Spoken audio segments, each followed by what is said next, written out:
Hi there, this is Karen Whiting and I'm happy to be here. I just want to show you my new book, 52 Weekly Devotions for Families Called to Serve. And today is the day this book is releasing with all its beautiful artwork inside of it. Let me find a really cute page. I'll look at, see the little girl swinging. They're just really happy characters in this book. So that's always a nice little thing. Here's another little boy with his balloon. And it's Families Called to Serve because I'm really focusing on a couple things. One is to help your child have a servant heart, to think about others, have compassion for people. And the other is for all of us to think about people who are called to serve, as well as the families that are called to serve. Their lifestyle's a little bit different. When there's danger, even now on hurricane watch, the firefighters, the EMTs, the law enforcement officers are all on alert. They may have to be away from home while hurricane force winds come through an area, and they're on call. And life is different. They may have to leave a birthday party because of a call, all those things. So I want children not only to think about the glory of being a firefighter, law enforcement, military, missionary, any of those things, but to also think and understand what the commitment means for them to join into that. And one of the things that's really simple that you can do for showing compassion and caring is to teach your children just to make little gift cards, okay? So this is just a card where I have one paper on top of another. There's a stamp on top of this little piece that's cut out and another stamp over here that a child can color in. And there's some fun things that you can do with making cards. So you can just take your paper, fold it in half, and this is half a sheet of cardstock, and then you can take a triangle of colored paper and put that on. Let me make sure I can line that up backwards. It's always fun to do these things in a slightly different way. It needs a little bit more here. Nice thing with double-sided tape, I can usually have time to rearrange things if I need to. So that's on here. Now I only had the tape on two sides, this side and that. So this part is open. But I'm going to make it more fun. I'm going to take another piece and I'm going to crisscross it at the bottom. I'm going to tape it across like this. And now I have a little open spot in here. And you could take, just another piece that you can make it in, cut it out in any shape you want that has a long stick to it. And you can stick that inside there. You could stick, and that says thank you on the stamp. I don't know if you can really see that. Thank you. But you could put stickers in there. If you really wanted to thank somebody in a special way, you could even add in a gift card. Just make sure you press all those edges where you had the double-sided tape on so it'll stay down. You can decorate and put more things here. And inside you can write a nice little note, or you can use more stickers and stamps and other things to put something in. You can also, on a small card, just cut one shape of paper on top of another. Cut out another shape where I have a stamp, and this is for get well, or maybe if I just have compassion for you. It actually has a spider and says eek. So I know I did it on pink. If you do it on a different color, boys might enjoy that on orange or something. And I'm just going to stick that on top of my other paper here. And that finishes up one little card. Again, you just have to press to make sure everything sticks on very nicely. But these are such simple little get well cards you can make with children when you're teaching them to think about other people, to notice if someone needs a little cheering up, so you want to send them a little eeks, get well soon, or eeks, hope you feel better, or hope things get better for you, or sorry that you had a bad day, whatever you want to say on there.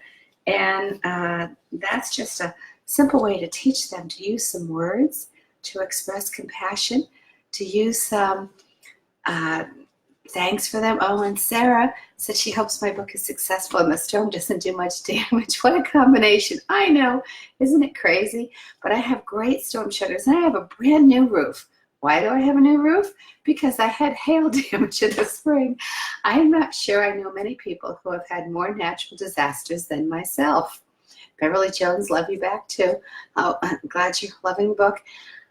But I have had a couple of hurricanes already struck different houses I've lived in. I had a major hurricane go down the street in Connecticut. I had Hurricane Andrew do $99,000 of damage in Miami. I had a hurricane come here, Hurricane Irma, that just had a tornado in it, and the tornado tipped the top of my roof, and I had to have it repaired. Now I had it replaced. I had electrical problems with lightning striking my house in Connecticut twice, the house I had in Miami twice.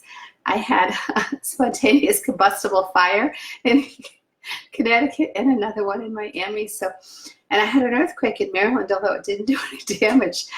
So I'm kind of a pro at staying calm during storms and during natural disasters. It's just kind of crazy. And thanks everyone, Lori Hinson. I just saw you last week, and other people for wishing me a successful book launch. But really, I just love this book, Families, 52 Weekly Devotions for Families Called to Serve. I always want to help families thrive.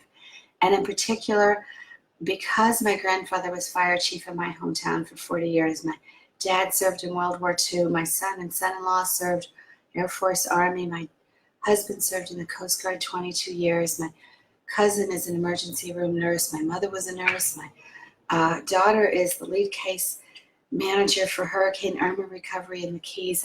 I've had so many people who have worked in the field. My grandmother's cousin was a missionary in Peru for many, many years.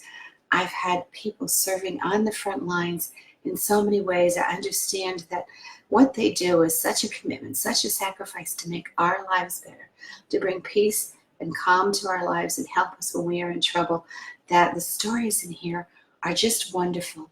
And once a week, I may be reading a story or showing you another craft from this book, usually on Thursdays. But today is September 1, it's release day, and I don't know how much electricity I'll have by the end of the week. I think we're not going to be hit as bad as we might have been.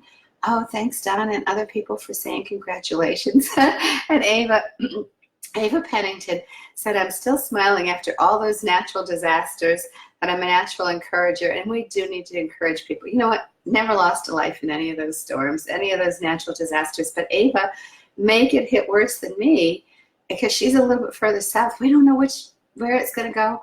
We're hoping it not only skirts the coast, but that it really turns more and goes out to sea. It's, oh, my cousin Robert's on, hi, and Mary, hi. And so with all of that happening, if the hurricane does go out to sea, that would be so great, because we don't want people in Charleston, where I just visited in May for the first time in my life, or other places, to have a problem. We want everyone to stay safe, and we want to also celebrate all those workers who are called to serve in disaster time, let alone other times that they are called to serve.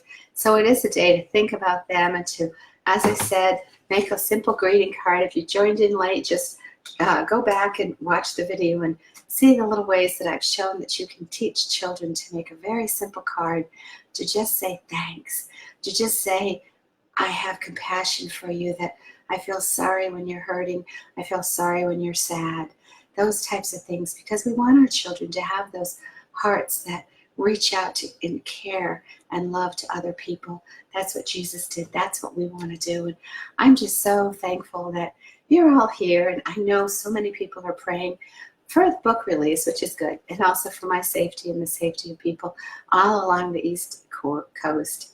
So thank you so much, and have a great week. I'm going to be holed up here with my son, my oldest son, Michael, and his family. Some of you know him, and some of you know some of those kids. And I just think that we'll have a nice time, and we pray that God will protect us, but we know God's will prevail. So thanks so much, and as I said, have a great week.